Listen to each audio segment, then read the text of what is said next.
So ito guys, paalis na kami at ang lahat ay napakasaya. Susubukan namin salubungin ang magdamag namin na nasa laot kami at subukan namin manghuli ng iba't ibang klase ng isda. Sana lang pala rin kami dahil kahit na medyo malakas ang alon sa dagat ay talagang pumilit pa rin kami para na rin, hindi masayang ang lakad namin sa pag-uwi dito sa isla ng Mindoro.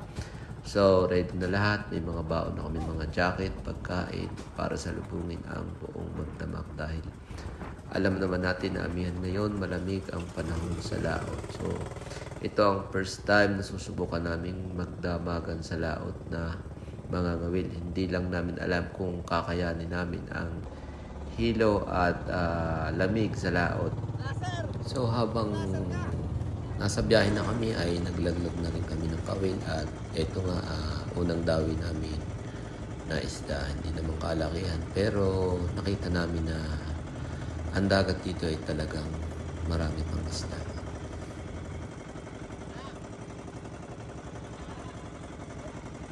So hindi na nga rin ako nakatiis at inilaglag ko na rin ang aking pangmalakasang kawil at nagpahila na rin ako. Nagbabaka sakali na may dadawi habang kami ay papunta pa lang sa biyahe. So ayan, medyo matagal na rin akong naglaglag ng kawil pero wala pang dumadawi. Siguro ay hindi pa tayo siniswerte para makahuli ng isda pero susubukan pa rin natin at hindi tayo susuko hanggat sa makahuli tayo ng isda.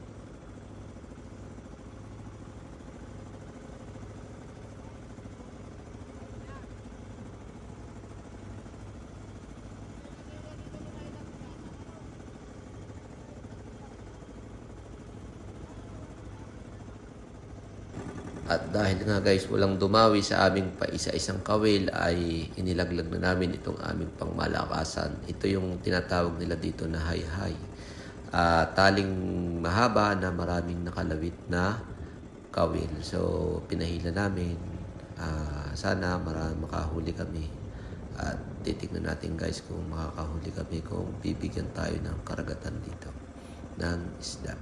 So ayun lang, subok lang kami dahil hinihintay talaga namin ang pagdilim dahil doon kami tiyempo para makahuli kami ng mas malalaking isda.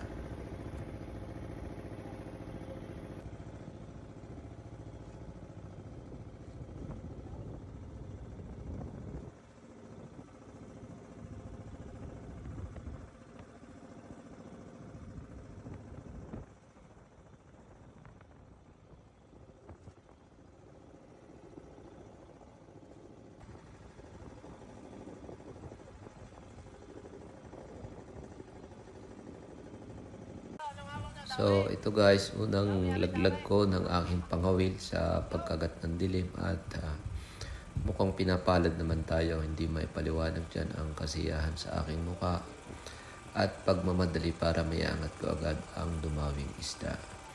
So medyo malaki rin at mahabang isda ang aking nahuli. Sapat na para mawala ang aking pagod at kaunting hilo dahil sa lakas ng alon.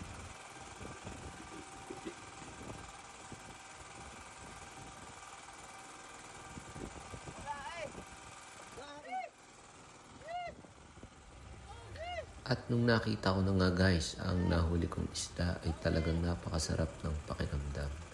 Hindi mo maipaliwanag ang kasiyahang nararamdaman mo. At nawala na rin ang pagod at hilo na nararamdaman ko. Lalo na nung naiangat ko na ang nahuli kong isda sa bangka. Hindi man ito mamahaling isda o sikat na isda ay sapat na sa akin ang aking huli na ito. At dahil nga guys, first time ko makahuli ng ganitong klase ng isda. So tinulungan ako ng aking pinsan para siya ang magtanggal ng isda sa kawil at medyo matatalas din ang ngipin. So hindi ko na pinahangasan na ako pa magtanggal sa kawil.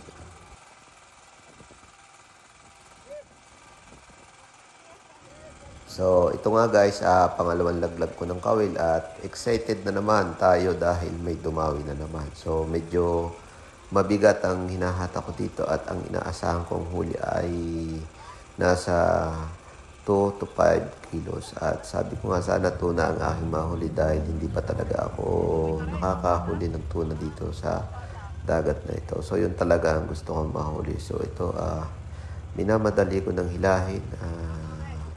Siyempre sinasamahan din natin ng kaunting ingat at baka nga naman ay mawala pa ang ating huli o makawala pa.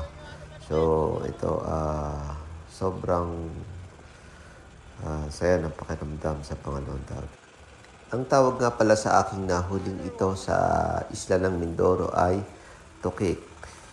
Sa inyo, ano ba ang tawag ng isdang ito? Paki-comment naman ako guys kung ano ang tawag sa lugar nyo sa isdang ito at para malaman ko rin kung hanggang saan nakaabot ang aking video na ito.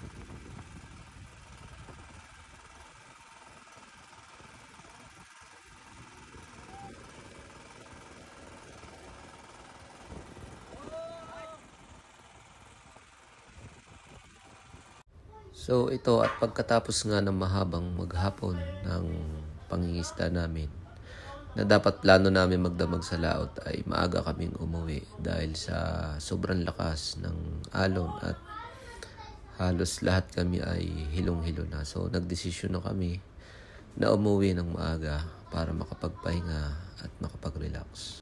Kung mapapansin nyo guys, yung galaw ng bangka namin, medyo malaki pa yung dala namin bangka. So talagang tumatalon yung harapan niya at sumasampa yung alon sa bangka namin.